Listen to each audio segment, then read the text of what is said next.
Hindi film का गाना है कि गैरों पे रहम अपनों पे सितम, कुछ ऐसा ही आज प्रेस कॉन्फ्रेंस में दर्द छलका है जो बीजेपी के फॉरवर्ड ब्रांड नेता है रमेश धवाला। सर, आप आज प्रेस कॉन्फ्रेंस में आए हैं देहरा में और आपका कि दर्द छलका है, और दूसरी तरफ आप मुख्यमंत्री सुखविंदर सिंह सुक्खू की बड़ी तारीफ भी कर रहे हैं और अपनों को कह रहे हैं जो भारतीय जनता पार्टी के जो अपने आपके नेता हैं, उन्होंने आपको बुलाया तक नहीं। पिछले कल कार्यक्रम जो निर्दलीय विधायक होशियार सिंह जो बीजेपी में आए उनका स्वागत किया गया। मैं ये कहना चाहूँगा, मैंने कोई और बात नहीं की है सुखविंदर सिंह सुक्खू जी की, मैंने व्यवहार की बात की है कि अब हम जब भी जाते हैं तो हमारा बड़ा मान सम्मान जो है वो करते हैं, और हमारे से आयु में छोटे और वैसे भी हम तो as a younger brother treat करते हैं, लेकिन उन्होंने हमारा आधे घंटे के भाषण में नाम तक नहीं लिया और आपस में प्रशंसा जो है वो करते रहे। तो इसमें मुझे इस बात का गिला है कि हम सुबह 11-12 बजे जाते हैं और कम से कम 15 महीनों में हर पंचायत में 3-3, 4-4 बार जो है वो हम जा कर के आए हैं। खुशी में, गमी में, कार्यक्रमों में हम जाते हैं। तो इसलिए हमारा वहाँ पे हमारे लिए ऑफिस कार्यालय बंद, हमारे लिए यहाँ पे किसी ने हमें फ़ोन तक नहीं किया। कहा जा रहा है आपको फ़ोन किया गया, आपने कहा भी मैं किसी की डेथ होगी इसलिए मैं आ नहीं सकता। मुझे उनका फ़ोन नहीं आया। किसका फ़ोन नहीं आया? मुझे फ़ोन आया था प्रेसिडेंट का, जो डिस्ट्रिक्ट प्रेसिडेंट है उसका फ़ोन है। मैंने आपने कह देना, पर बहुत सुबह की बात है, आपने कह देना कि वो मेरे चपरासी थे, उनका ब्रदर जो है वो एक्सपायर हुआ है और मैं वहाँ जा रहा हूँ। लेकिन इनका दायित्व बनता था, इनका दायित्व जो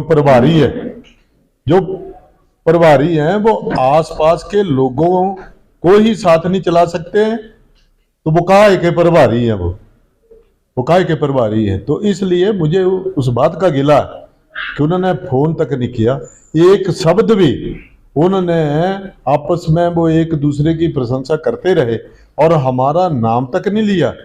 जिन्होंने यहाँ पे 15 महीने में अपने सारी की सारी जो पेंशन है वो भी गवाई, और उसके बाद गाड़ी का भी यहाँ पे हमने 15 महीनों में आज टायर जो हैं वो फाड़ दिए, टायर ही फट गए। तो कम से कम कोई मान सम्मान तो होना चाहिए ना। हम बीइंग एक सीनियर जो है MLA भी रहा हूँ, वो भी रहे हैं, मैं 2 बार रहा हूँ, तो क्या इतना अपमान जो है कोई आदमी सहन कर लेगा? जिसको जरूरत है वो ही करता। मुझे फ़ोन किसी ने नहीं फ़ोन किया। हमने निर्दलीय विधायक जो अभी भारतीय जनता पार्टी में आए हैं उनसे बात की, उन्होंने कहा कि आपको मनाने घर आएंगे, आपके पैर भी पकड़ेंगे। क्या काय के लिए आना? मैं पैर पकड़ने को शादी है यहाँ पे? घर में किसी के शादी है? ठीक है ना। पहले तो मतलब जो गालियों के और ऐसे उल्टे सीधे बातें करके जो तीर चलाए हैं, उनके जख्म जो हैं वो अभी तक ठीक नहीं हुए। तो वो इंसान जो है, जब जख्म जो है वो बराबर हो जाता है, लेकिन जो बातों के तीर चलाए हैं ना, वो अभी भी वो जख्म जो हैं वो हमें महसूस हो रहे हैं। तो आपने एक और ऐलान कर दिया कि हमने चूड़ियां नहीं पहनी है। जब भी यहाँ अगर उपचुनाव होता है देहरा में, अभी तो इस्तीफे मंजूर नहीं हुए, होता है, तो क्या रमेश धवाला तैयार है चुनाव लड़ने के लिए? इसी तरीके से अगर क्रश करते रहेंगे ना, मैंने पहली बात ये कही है कि मेरे पास पैसे नहीं है। ये पैसे होते तो मैं इनको तमाशा दिखाता, ठीक है ना, इनको तमाशा दिखाता। लेकिन अगर सिर से पानी ऊपर चला जाएगा तो चूड़ियां मैंने भी नहीं पहनी है।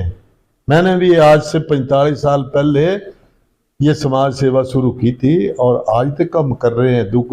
दूसरे लोगों का दुख दर्द जो है वो हर दिन हम पूछना जाते हैं।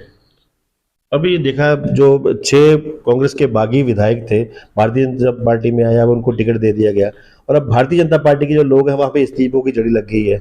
उसको किस तरह देख रहे हैं? क्योंकि आप वो शख्स हैं, आपने 98 में एक सरकार भारतीय जनता पार्टी की बनाई थी, वो भी पूरे 5 साल चली, उसके बाद लगातार कांग्रेस बीजेपी कांग्रेस आती रही।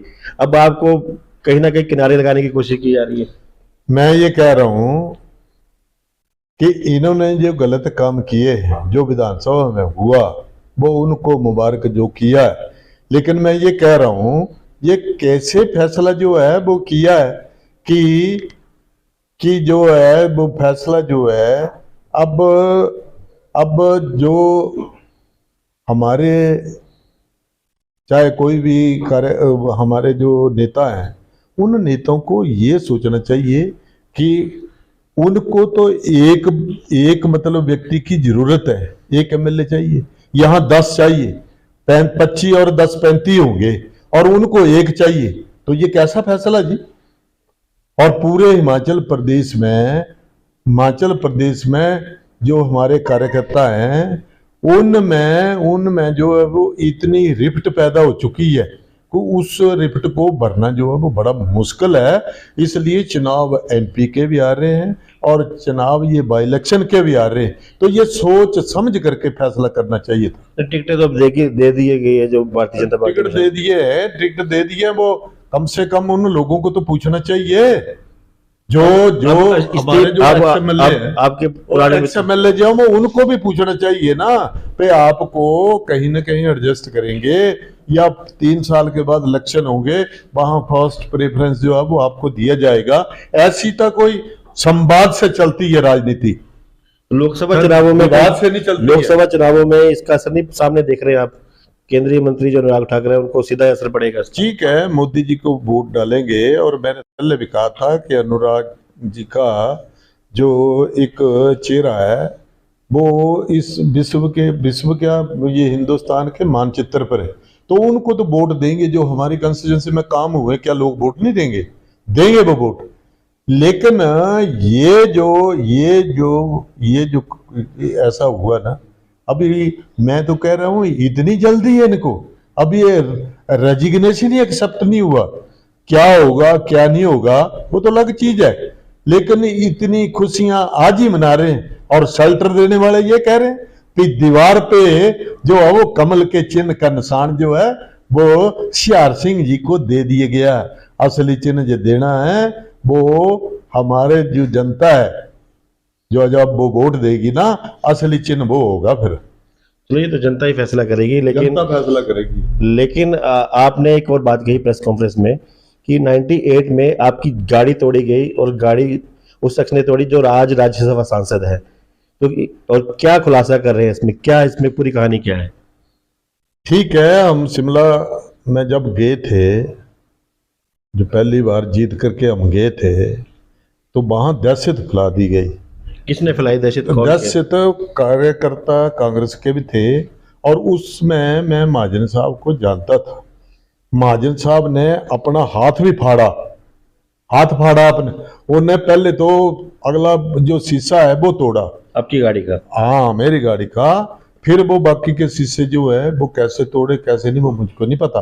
लेकिन जब वो मिस्त्री से बिल लिया गया तो मिस्त्री ने कहा कि ये 35,000 का काम है। तो 35,000 जो है वो उस ड्राइवर को जो है वो कुछ लोग आए थे, कुछ वो चले गए इस समाज से, वो भी साथ थे, उन्होंने 35,000 रुपया जो है जो गाड़ी का शीशा तोड़ा वो क्या चाहते थे आपसे? उसमें क्या चाहते थे? उसमें ये चाहते थे, दहशत फैलाना चाहते थे, वे डर जाएं और हमारे साथ चले।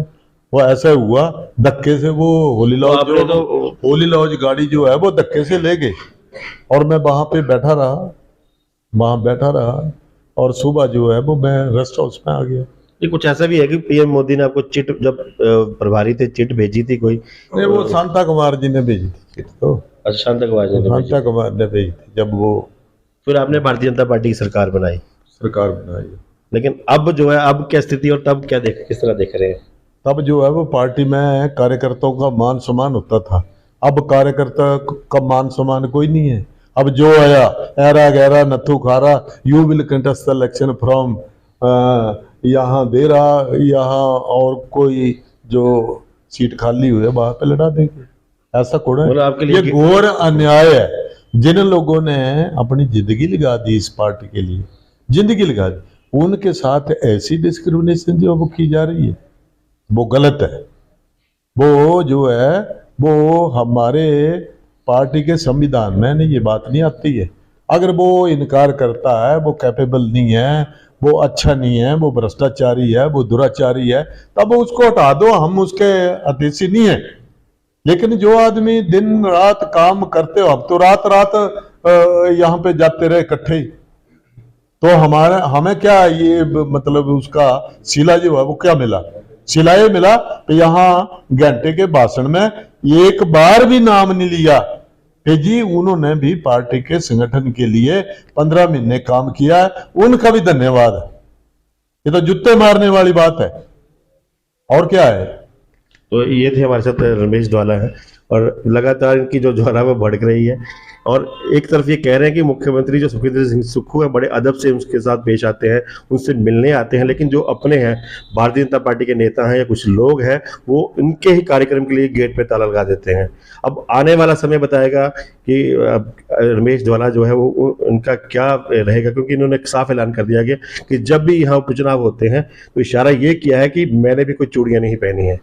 ब्रजेश्वर साकी, न्यूज़ 18, देहरा।